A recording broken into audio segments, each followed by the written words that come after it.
akamaro kavyo ka mbere nuko bifasha abasigaye gukira, ni intambwe batera bari mu rugendo rwo gukira. Na cane cane yuko muri mwene ivyo bihe abantu bazimanganirizwa ubuzima ku buryo bwinshi. Hari abakugwa mu ngo zabo, hari abicwa bari mu ntambara, hari abanyuruzwa, hari abagenda amazima yongo, hanyuma ugasanga imiryango yabo, abagenzi babo, inshuti zabo zasigaye baguma barindiriye ko bazoza.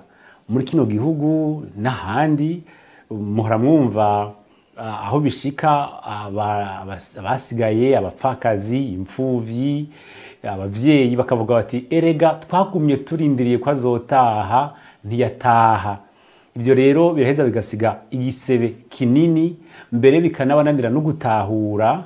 Iyo rero bageze aho bavyibuka bakabivuga bakabishikiriza, ni intambwe imwe mu rugendo rwo gukira. Rero kugira ngo baje hamwe, bibukire hamwe ababuze badasangiye imigwi b'ubwoko z'ibintara abamadini, bivana n'ingene habonetse akaryo.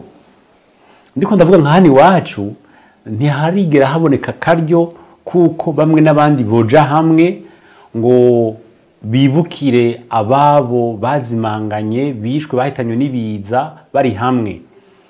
Mu gihe rero byo bitarashika, ni uburenganzira bw'imiryango, ni uburenganzira bw'imibano kwiyungunganya uko bashoboye kugira bibuka ababo uko bavyumva. Ariko icari ciza na cane cane nk'ahandi iwacu ko turiko dutera intambwe tuja mu kunywana, ibi vy'ubutungane bw'inyuma y'intambara, umugwi wo kunywanisha abantu no kurekuriranira uriko urabigira, ivyari kuba vyiza nuko tuja hamwe tukabibukira hamwe, hanyuma nivyo biheza bigaterera mu kumva ko umuntu ari umunyagihugu canke umwene gihugu, ari umurundi atawuriko aramusita. Nivyo biheza bigafasha mu kunywanisha abantu, mu kugira ubumwe, mu kubaka igihugu cifashe gifise abantu mbere bavyerekana batanabitinya.